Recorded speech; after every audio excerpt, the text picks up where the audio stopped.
Welcome to Teja TV news.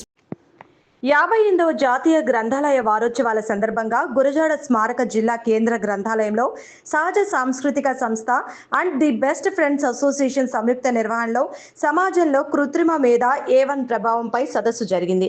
సంపాదకుడు ప్రచురణకర్త NK బాబు అధ్యక్షతన జరిగిన ఈ కార్యక్రమంలో కవి, మాజీ ఎంపీ డాక్టర్ డివిజి శంకర్రావు ముఖ్య అతిథిగా పాల్గొన్నారు. ఆధునిక సమాజంలో కృత్రిమ మేధ ఎన్ని మొగ్గలు వేసినా మానవ మేధ ముందు నిలవలేనిదిగా పేర్కొన్నారు. ప్రధాన వక్తగా Vizianagaram JNTU professor doctor Rolangi Sivaram, సమన్వయకర్త ద బెస్ట్ ఫ్రెండ్స్ అసోసియేషన్ కార్యదర్శి నల్ల యోగేశ్వరరావు పాల్గొన్నారు. అతిథుల్ని ఆకెళ్ల వెంకటేశ్వరరావు సత్కరించారు.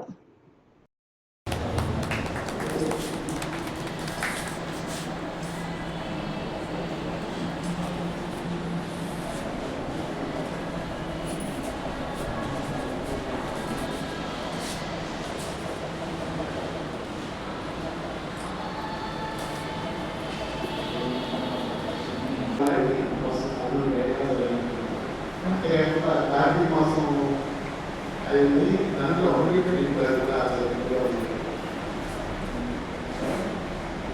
మూడవది ఏంటంటే సాహిత్య సమావేశాలంటే సభ్యులు ఉండగలుగుతుంది. అది సాధారణమైన అంశం. స్థానంలో చేస్తూ శాసనసభ జనార్దన్ రెడ్డి చరిత్ర ఆరంభిస్తున్నారు.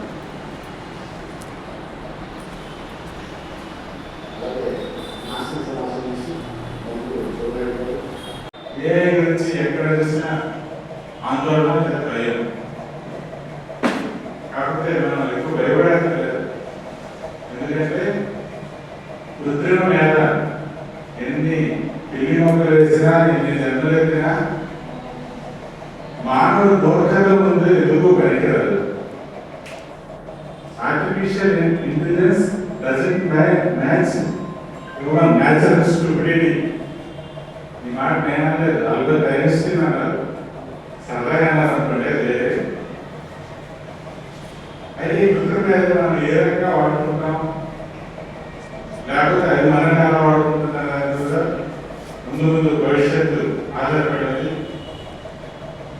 మనం దాన్ని ఒక చేతికి కర్రగా వాడతాము, ఒక కర్రగా వాడతాం అనేది చూసుకోవాలి. చేతికర్ర ఊతకర్రకి తేడాలంటే చేతికర్ర అంటే అవసరానికి ఆయుధంగా పనిచేస్తుంది, అవసరానికి దూరంగా పనిచేస్తుంది.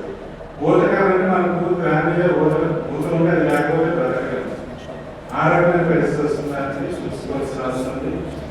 సమాజంలో అన్ని రంగాల్లో ప్రభావం చూపే ఎన్నో వర్క్షాప్లు అవుతున్నాయి. ఇంకా తెలియాల్సిన చాలా భారత దశలో ఉన్నాం. అలాగే మెడిసిన్ లో కూడా ప్రభావం చాలా పెరిగింది. మేము చదువుకున్నప్పటికీ ఇప్పటికీ చాలా మార్పులు వచ్చాయి, గణనీయంగా మార్పులు వచ్చాయి. ఎనస్థీషియాలో కూడా చాలా గణనీయమైన మార్పులు వచ్చాయి. ప్రెసిషన్, ఎక్యురసీ అన్ని పెరిగాయి. కంప్యూటర్ సైన్స్ ఎలా భయపడతామో ఇప్పుడు అదే భయపడతాను. జనరల్గా ఇది వచ్చి చాలా ఉద్యోగాలు పోగొడుతుంది అని కంప్యూటర్ సైన్స్ కూడా చాలా ఉద్యోగాలు పోతాయనుకున్నారు. అయితే అంత భయమైన పరిస్థితి లేదు. ఈరోజు ఏ యూజ్ కూడా అదే భయం ఉంది.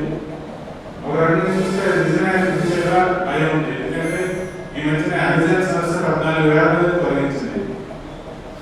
ఆ సంస్థ 14 లక్షల 14,000 తొలగించిన పెద్ద ఎక్కువ అనిపించకపోయినా పోవడం కదా ఒక జీవితం, ఒక కుటుంబం.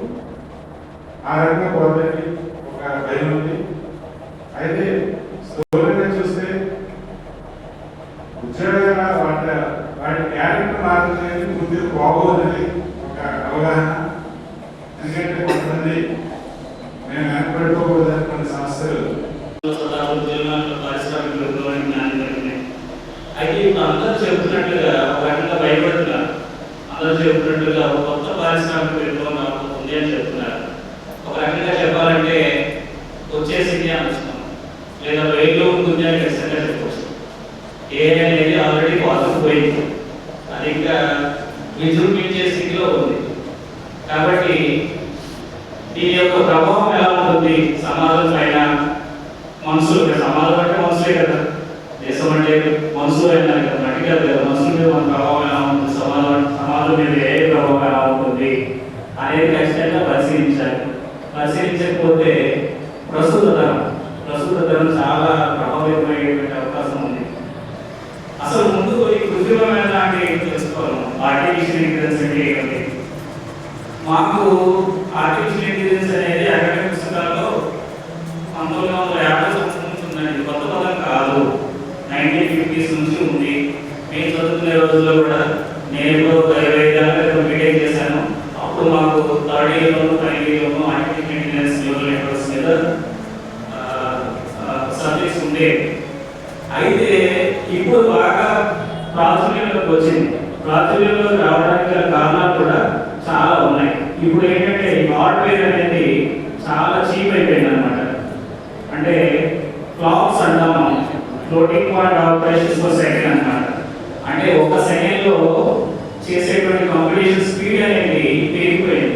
బికాజ్ ఐసీస్ అంటారు, ఇంటిగ్రేటెడ్ సర్క్యూట్స్ అడ్వాన్స్మెంట్స్ కారణంగా ఈ క్లాక్స్ రేట్ పెరిగిపోయింది. క్లాక్స్ రేట్ పెరిగిపోవడంతో మనకు ఎప్పటికప్పుడుగా డేటా దొరుకుతుంది. ఇప్పుడు ప్రతి ఒక్కరు కూడా మన అందరి చేతిలో ఒక మొబైల్ ఫోన్, స్మార్ట్ ఫోన్ ఉంటుంది. ఈ స్మార్ట్ ఫోన్లో మనం ఏం చేస్తున్నాం, ఏదో ఫోటో తీసుకుంటాం, వాయిస్ రికార్డ్ చేస్తాం, అంటే సమాచారాన్ని ఫ్రీగా వదిలిపెట్టేస్తున్నాం. ఫేస్బుక్లో, సోషల్ నెట్వర్కింగ్ సైట్స్లో మనం పోస్ట్ చేయడం జరుగుతుంది.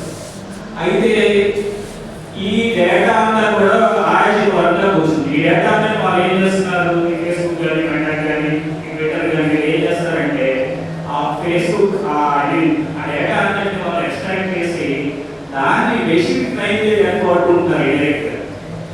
సో అదే డేటాలో వాళ్ళు కృత్రిమమైనది ముందుకు తీసుకెళ్లే ప్రయత్నం చేస్తున్నారు అనమాట. అంటే మనందరం కూడా ఒక విధంగా కృత్రిమమైన బలపడడానికి పరోక్షంగా మనం కూడా తోడ్పడుతున్నాం. అయితే ఈ కృత్రిమమైన అంటే ఏమిటి?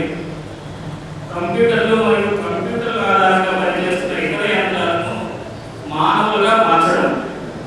సింపుల్గా చెప్పాలంటే ఇప్పుడున్న కంప్యూటర్లు లేదా కంప్యూటర్ ఆధారిత యంత్రాలు, కంప్యూటర్లతో పనిచేసేటువంటి యంత్రాలు ఏదో